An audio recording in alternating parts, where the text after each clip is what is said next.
Hello, nice to see you. Thank you very much, Marie and Stinica, for inviting me to do this. Let's see if there it is a little crowded up here. Just a few notes there. I'm delighted to be talking about this topic, but I come at it from a different perspective than I used to. I used to work in agriculture, and I now work on non-communicable diseases. I work in health. And so the perspective that I take is the other end of what David has been talking about and what I think probably a lot of people in the room think about. You know, we think about agriculture and we think about production, we think about yields, we even maybe think about calories when we make that connection to nutrition. But in health, we're thinking about diet. We're thinking about what makes a healthy diet. We're thinking about disease and what causes disease. We're thinking about all of those decisions that people make that affect their overall health, which isn't even just diet, it's also physical activity, it's also the environment around them. So it's quite a different perspective. And when I have a lot of agreement with what David said, and the kinds, especially on the last slide about the healthy food systems and how do we build sustainable healthy food systems, how do we incorporate diet and climate change, how do we put those things together, that's complicated enough. But then I have to say to you, but I really object to you talking about calories. I really have a problem with talking about yields. And I didn't come here intending to say that, but I just can't help myself. And I know you know that, and I don't mean to start a fight. So I'm gonna talk about sort of what work that I did that SCN supported, and I think probably we'll talk about how it is that these things come together, because that's the big challenge, and you pointed it out already. You have the World Health, the WHA, the World Health Assembly targets that you mentioned, and you mentioned, of course, the hunger targets, and there's all the SDGs.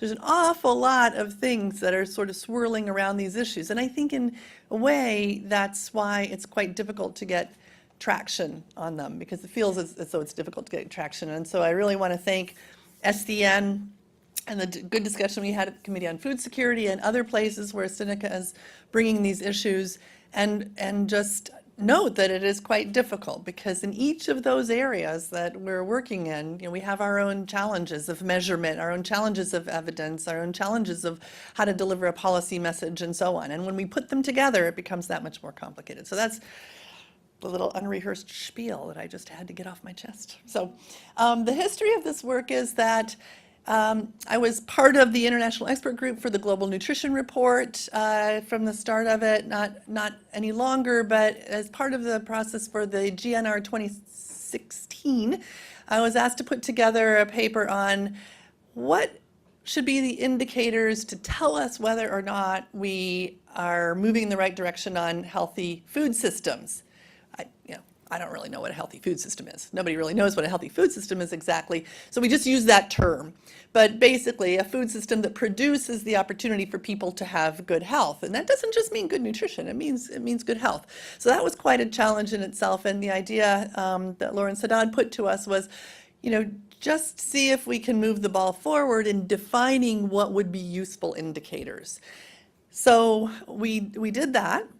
And it was published as one of the chapters in GNR. We did a principal components analysis. We looked at an enormous amount of data across many, many countries, as many as we could get a good data set for, which I think ended up being 80-something countries, and sort of sifted through that to identify what were the variables that seemed to have the most influence on healthiness of the food system and various health outcomes and some nutrition outcomes that we defined. So I'm not talking about that paper. I just wanted to give you a little bit of where this is coming from. So from that paper, then the SCN asked if we could move towards, okay, now that we know sort of what we might be measuring, what are the investments that could be made to help us move in that direction? That was, again, rather a challenge. And I'll just, because David already mentioned it, I will go right to the bottom line, and then I can go through my slides faster, and I don't really even have that many. The bottom line was, you can come up with a good concept for this, and I think we came up with at least a reasonable place to start a discussion, which is what I'll show you, but I couldn't find any data to measure it. And I hope that that's what Preeti is going to be telling us about, because I went knocking on doors all over the place, at the World Bank and at IFPRI and at various other places here at IFPRI, and what I really want to do is measure return on investment for some of these specified investments that we thought would be the right ones to move towards healthier food systems. I didn't get anywhere with that. So there are no numbers in this. Very quickly, talk a little bit about food system investments and what kinds of things, what do we mean when we talk about investments? And then a little bit about the public sector, because of course the public and the private sector make different kind of investments, as they should. And what you want to do is identify really where's the role of the public sector. It shouldn't be pushing out or substituting for the private sector. And where should we expect the private sector to be doing investments that are not harmful? So what can we expect of them? And then how do we tailor investments to different kinds of food systems? In that earlier work for GNR, we defined 5 kinds of food systems. Don't worry, I'm not going to walk you through 5 kinds of food systems. I whittled it down to just 3 for today. And I'm not even going to say a whole lot about them. You can go back and read that chapter if you want to. But what I will do is say, here are the kinds of investments that seem to be most needed in a few of these types of food systems for health outcomes. And then I'll give you some sort of, what did I take away from this work? So why investment is important in the food system, that's kind of self-evident, but the point that I want to make with this slide is that there are a whole lot of different things that investment is after, right? You of course want increased agricultural output in places where you need that. Of course you want, this is a nutrition bit, so quality, sufficiency, affordability of healthy food, whatever exact terms you might want to use in there. Advanced technology, use more advanced technology. I could have filled this out with many more things. It's just illustrative that there are many different kinds of goals of investment and decisions that are made along the way. So what we're thinking about here is, all right, what would we like investors, whether public or private, to have in mind as they're making these decisions? And again, those are going to be different, but we can't expect them all to be aiming in the same direction. But for the social perspective, for the public sector, of course, big picture things like reducing poverty and hunger, what David was just talking about, complementing private investment, leveraging what you're doing with the public sector, perhaps to move the private investment in a certain direction, perhaps to get some social benefit or some public benefit out of it, getting those social and environmental benefits from the health system. If we just left it entirely to the private sector, would we be satisfied with what we get? Probably not. So how can we use the public sector to move it in a certain direction and to protect the environment, et cetera? And then improving nutrition outcomes, which is not an afterthought. So this is a list. I'm not going to walk through this list, but we did a lot of literature review to sort of draw out what are the kinds of areas of investment or sort of buckets that we think about when we think about investment in agriculture and food system.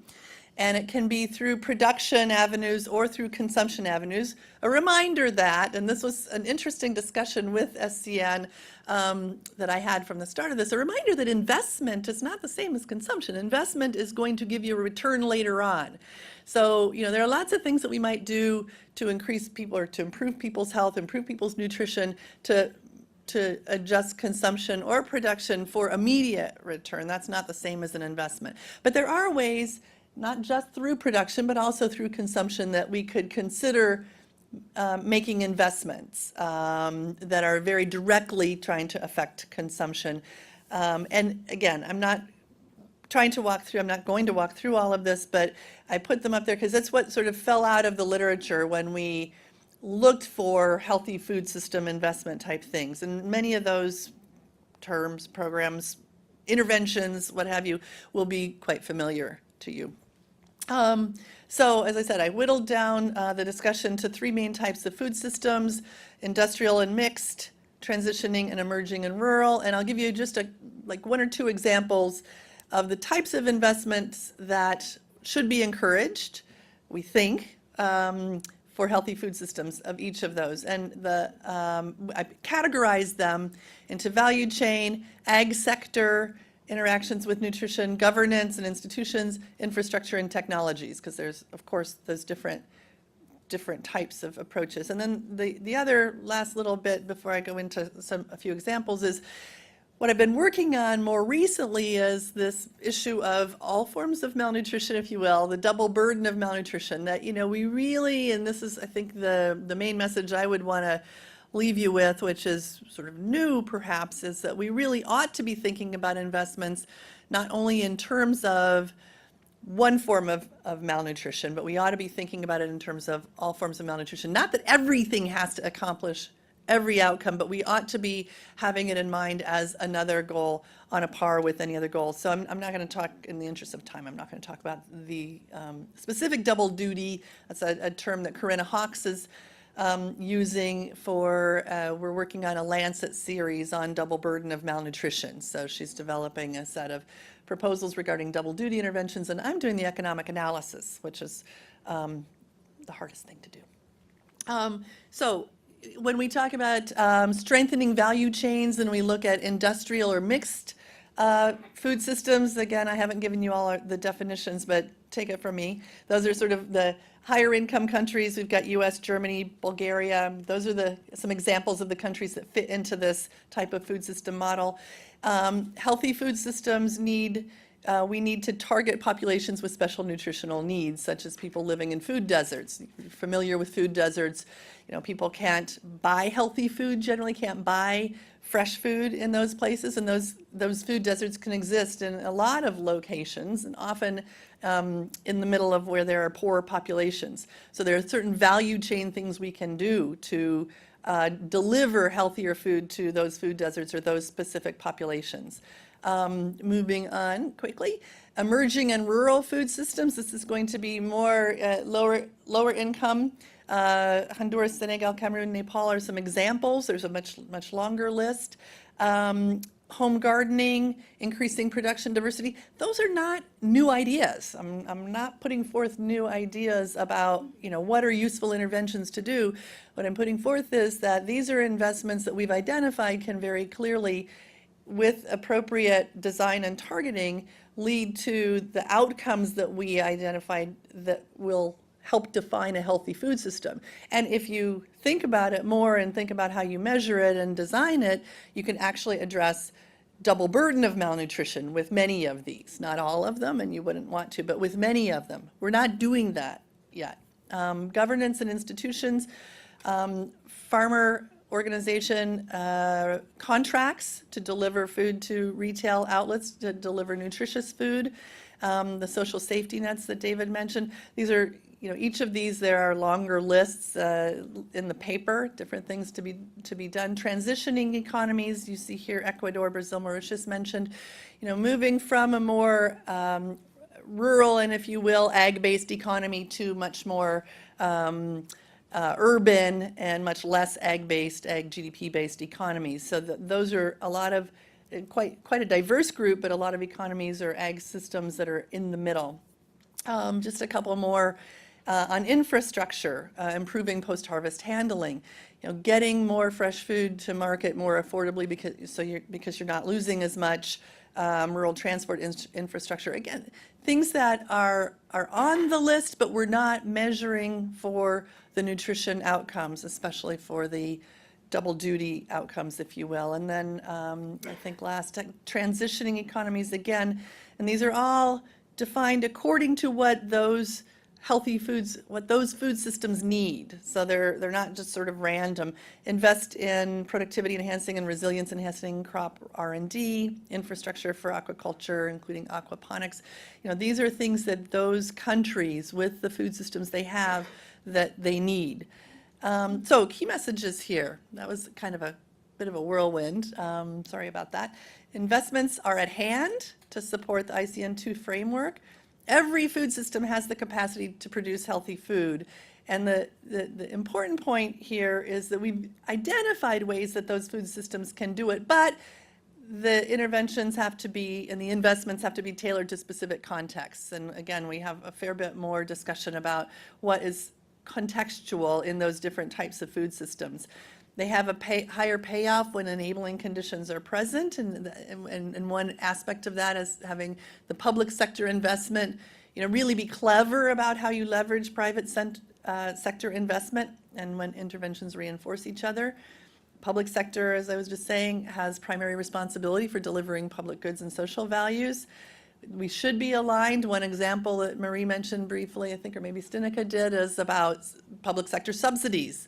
And a lot of countries, not just rich countries any longer, are subsidizing agriculture for certain purposes, usually just for increased yields or increased output. Those subsidies, if they exist, and probably they shouldn't, but if they exist, they ought to be directed with nutrition and healthy food system investments in mind. There are a lot of knowledge gaps, and this is a perfect way to turn over to Preeti, because really it was, the goal of this was to actually have some economic analysis to identify return on investment and to be able to look at different returns on investment across different types of interventions in different countries and compare it with other types of investments. That's where we need to go, but you need to have projects on the ground where you're measuring these kind of outputs in order to do that. And a little while ago when I was doing this, it just wasn't there. That's just a summary.